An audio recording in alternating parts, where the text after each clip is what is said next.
자, 안녕하세요. 코인 명가의 리더입니다. 오늘 촬영 날짜는 3월 30일 수요일 3시 57분을 지나고 있고요. 영상에 앞서서 위 링크로 코인에 대한 정보를 신청하신 분들 같은 경우에 저희 팀에서 운영하고 있는 VIP 카톡방에 무료로 입장시켜드리고 있습니다. 신청하셔서 급등할 수 있는 코인, 그리고 그에 대한 분석, 시황, 이런 트레이딩 전략으로 돈도 많이 벌어가시면 좋을 것 같아요. 구독과 좋아요 같은 경우에는 이제 알림 설정을 이제 눌러주시면은 감사드릴 것 같고, 오늘 얘기해볼 내용은 시장이 조금 안정이 되어 가고 있어요. 그러면서 물론 여기가 이제 고점이 될 수도 있고 그러긴 한데, 어쨌든 그 업비트 기준으로 보시면은 거래 대금이 굉장히 또 살아나고 있다라는 거. 웨이브 코인 같은 경우에는 거래 대금, 하루 거래 대금이 1조 5천억. 1조 5천억에 대한 거래 대금은 굉장히 오랜만에 보고 있는 것 같아요.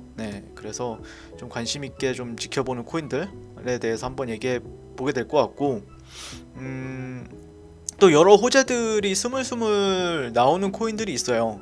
그래서 그런 코인들 같은 경우에는 이제 거래량이나 또 추정 매수세도 이제 좋기 때문에, 또 시장에서 또 뜨거운 곳, 핫한 곳에서 놀아야 수익 벌 확률도 높아지겠죠. 그래서 그와 관련해서 오늘 방송을 가볍게 진행해 보도록 하겠습니다.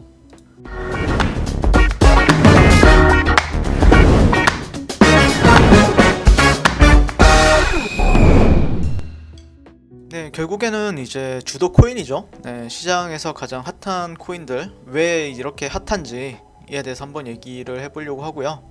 일단 요즘에 조금 핫하다라고 제가 느꼈던 코인 같은 경우에는 말할 필요도 없이 웨이브 코인이고, 그 다음에 카이버 네트워크, 밑에 보시면 좀 있죠. 카이버 네트워크, 좀 주가가 가격 상승이 좀 좋게 보여줬어요. 얘네들 같은 경우에 이제 탈중앙 관련 코인들인데, 사실 이제 웨이브 같은 경우에는 이제 최근 업비트나 다른 거래소에서도 이제 주도하는 흐름을 보이고 있는데, 이게 러시아 코인이라서 그런지 러시아 사태와 연결지어서 좀 보는 것 같더라고요. 저 역시도 그렇게 봤었고요. 그래서 정보란에 가보시면은 이제 러시아라는 단어가 나와요. 러시아 중앙연합결제기관의 디지털 자산 지원 플랫폼 개발에 참여하고 이런 식으로 이제 기사 나왔죠. 그러면서 최근에 이제 러시아와 우크라이나 전쟁과 관련된 코인이지 않나라고 좀 추측을 했었어요. 기사를 최근에 이제 나온 걸 보게 되면은 웨이브 한 달 새 300% 이상 급등, 웨이브 전쟁 때문일까, 개발 호재 영향일까라는 뉴스가 있었습니다. 3월 30일 오늘 아침에. 그래서 일부 코인의 경우 이제 비즈니스 확장과 제휴, 호재를 이유로 상승이 이루어졌지만, 몇몇 코인은 갑자기 수십 % 급등한 뒤 이내 급락하는 상황이 발생했다.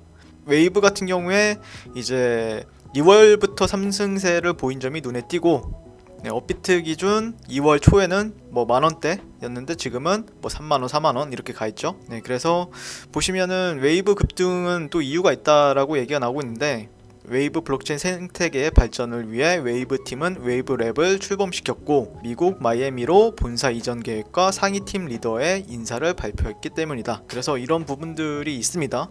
그리고 최근에 이제 2월 29일 어제 나왔던 뉴스인데, 웨이브랩스 미국서 출범 계획을 가지고 있다 라는 이슈가 있습니다. 그래서 웨이브 코인 같은 경우에 상당히 좀 눈여겨보고 있어요. 그 업비트 기준으로 이제 시세를 보시게 되면은, 근데 일단 좀 다른 거래소, 그 바이낸스 거래소 기준으로는 좀 다르긴 한데, 업비트 기준으로 주봉 차트를 보시게 되면은 이렇게 좀 가깝게, 좀 크게 볼까요? 크게 보시게 되면은 약간 여기 고점, 여기 고점과 여기 고점, 그리고 여기가 조만간 이제 아마 터치를 하게 될 것 같아요. 터치를 하게 됐을 때 여기를 또 강하게 돌파를 해주느냐 아니면은 반대로 이제 저항을 받고 빠지느냐에 따라서 좀 뉴스 플로우도 좀 많이 달라질 것 같고 그래요. 그래서 물론 이런 구간들이 지지 라인인데, 어쨌든 이런 데는 좀 중요한 트렌드 라인이니까 이런 구간들을 확실하게 돌파하고 나서의 움직임을 또 보는 게 웨이브 같은 경우에 현 시점에서는 좀 중요해 보이고요. 바이낸스 기준으로 봤을 때는 딱히 특별히 매물대가 없어요. 업비트 차트가 좀 더 먼저 나와 있어가지고 매물대가 없거든요. 네, 그러다 보니까 사실 만약에 조정을 받더라도 이런 라인들이 이제 지지로서 작용할 수 있는지 좀 지켜볼 필요가 있고요. 네, 뭐 트렌드는 이런 트렌드를 좀 돌파한 흐름이고 여기서 그 이후에 또 급등을 하는 모습이기 때문에 상당히 추세가 강하다. 눌렸을 때는 이런 고점 라인들이 지지로서 작용하는지 한번 지켜볼 필요가 있다 라는 의견을 드리고 싶습니다. 그 다음에 볼 게 이제 요즘에 진리카도 상당히 잘 가죠. 진리카도 상당히 잘 가는데 진리카 또한 뉴스가 있어요. 4월 뉴스가 아니라 일정이 있어요. 일정이 있는데 4월 2일 진리카 메타버스 플랫폼 메타폴리스가 출시가 예정이 되어 있습니다. 4월 2일이면은 그렇게 얼마 안 남았죠? 내일이 31일, 그러니까 한 토요일 정도가 이제 출시를 할 예정인데, 근데 차트가 저는 좀 개인적으로는 그렇게 나쁜 차트는 아니다라고 좀 보고 있습니다. 이와 관련된 뉴스도 있고요. 보시면은 일단 업비트 기준으로는 지금 현재 가격대가 저항 구간이에요. 근데 이제 바이낸스 기준으로 한번 보시게 되면은 보시면은 확실하게 좀 돌파하는 흐름이 나오죠. 이게 이제 주봉이나 아니면은 뭐 일봉을 이제 보시게 되면은 지지해준 가격대들이 있었고, 이거는 이제 로그 눈금으로 보는 겁니다. 로그 눈금으로 보는 건데 선형 눈금으로 보면은 좀 다를 거예요, 차트가. 자, 이런 구간들을 저항을 받을 수 있는데 여기서 한번 저항을 받았죠, 며칠 전에. 근데 이 구간을 지금 확실하게 좀 넘어가 주는지, 꼬리가 덜 달린다라고 하면은 실제 좀 그 기대감을 앞두고 추가적인 슈팅도 또 기대해 볼 수 있지 않나라고 생각이 듭니다. 진리카 차트 나빠 보이진 않습니다, 절대.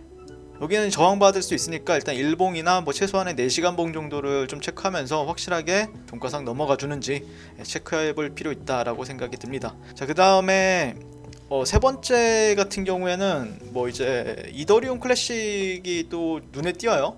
이더리움 클래식도 이제 이런 시총 여기 코인 마켓 캡 원화마켓에서 항상 거래 대금이 좀 상위에 랭크가 되어 있는데, 얘도 이제 좀 최근에 이제 기사가 하나 나왔는데 블룸버그에서 이제 나왔어요. 이더리움 클래식, 이더리움 포스 전환 최대 수혜다 라는 기사가 나왔고, 한번 읽어보시게 되면은 이더리움 포스 지분 증명 전환이 이루어지면서 이제 채굴자들은 이더리움 채굴을 더 이상 못하게 되므로 이더리움 클래식이 최대 수혜자 중 하나가 될 것으로 보인다라고 또 블룸버그가 진단을 했다라고 합니다. 이더리움 클래식 개발자는 최근 블로그 게시물에 갈 곳 없어진 이더 캐시 채굴자를 환영한다.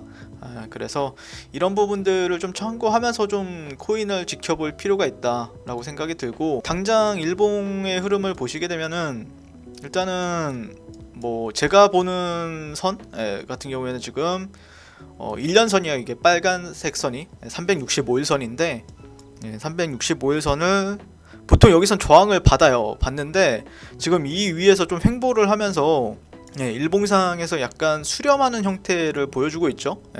근데 좀 특징적인 부분을 보게 되면은 계속해서 이런 고점과 저점이 계속해서 올라가는 약간 수렴이 진행이 되고 있다라고 보고 있거든요. 결국에는 얘가 만약에 좀 강하게 간다라고 하려면은 결국에는 확실하게 이런 구간들을 넘어서고, 뭐 예시를 들어서 이런 수렴적인 부분들을 확실하게 돌파하는 게 추가적인 상승을 좀 기대해 볼 수 있겠죠. 만약에 이런 수렴 하단에 오면은 뭐 이런 저점이 이탈하기 전까지는 매수 관점. 근데 저점이 이탈한다라고 하면은 여기는 손절을 쳐야겠죠. 만약에 이런 구간들을 좀 지지해주면서 수렴이 이어지다가 확실하게 돌파가 나온다라고 하면은 여기는 좀 불타기 해서 올라가는데 베팅하는 게 어떨까라고 좀 생각이 드는 차트입니다. 요즘에 거래량이나 거래 대금도 괜찮고 상당히 좀 눈여겨봐야 될 만한 코인이다 라고 생각이 들고, 근데 물론 위에 매물대가 상당히 많아요. 위에 매물대가 많은데 매물대가 다 매물대죠. 매물대가 많아서 아마 이런 데서 조금 횡보를 하지 않을까 개인적으로는 그렇게 바라보고 있고, 그 다음에 최근에 이제 루프링이라는 코인이 있어요. 여기 원화마켓에서는 근데 여기 그 BTC 마켓에서는 있거든요. 그러니까 원래 역배열 상태였다가 지금 정배열로 좀 만들어가는 코인이에요. 그래서 얘도 이제 기사가 하나 있는데 게임스탑이라는 회사, 나스닥에 상장이 되어 있는 회사죠. 게임스탑과 이제 루프링 이용 NFT 마켓플레이스 베타 버전 출시, 미국 게임 소프트 소매 대기업 게임스탑, 유명한 회사죠. 이와 관련해서 이제 루프링이 좀 쌌어요.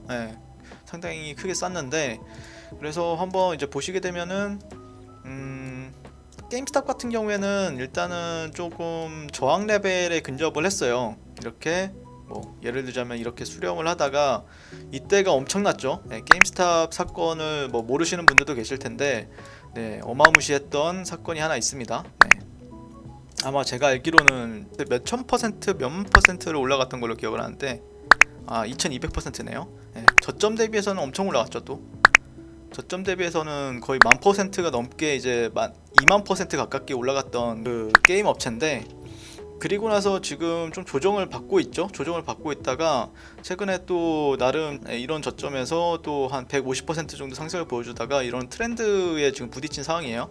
그래서 이런 트렌드를 확실하게 좀 돌파가 나온다라고 하면은 루프링 같은 경우에도 같이 한번 매매를 충분히 해볼 수 있지 않나라고 생각이 들어요. 왜냐면은 루프링 같은 경우에는 일단 차트가 또 나쁘지가 않아요. 예, 주요 주봉 차트를 보시게 되면은 일단 계단식 상승을 좀 열어두는 차트죠. 이런 데서는 좀 지지를 받아주고 있고, 아마 위에서는 저항을 받겠지만 또 이런 구간들 같은 경우에 또 공백 구간이다 보니까 조금 그래도 한번 해볼 만한 좀 코인이지 않나라고 생각이 들고, 개인적으로는 그리고 이거는 뭐 바이낸스에서 이제 차트를 보시게 되면은 이런 저점과 저점을 연결하는 트렌드와 고점을 연결했을 때 확실하게 이 직전에 한 하루, 이틀, 3일, 4일, 5일가량을 저항을 받다가 어제 마감을 이 꼬리를 잡아먹는 양봉이 지금 출회가 되었거든요. 그렇기 때문에 아마 이렇게 눌릴 때는 그래도 추정 매수세가 좀 생길 수 있는 시점이에요. 그래서 루프링 코인 같은 경우에는 조금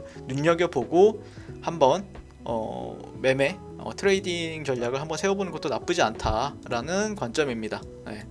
물론 업비트 같은 경우에는 이제 BTC 마켓에서만 되어 있는데 뭐 다른 거래소도 충분히 다 있으니까, 네, 한번 이 코인 같은 경우에는 관심 있게 지켜봐도 되는 코인이다 라는 관점에서 오늘 리뷰를 마치도록 하겠습니다. 네, 시청해 주셔서 감사드리고, 네, 구독과 좋아요, 알림, 네, 한 번씩 부탁드리겠습니다. 감사합니다.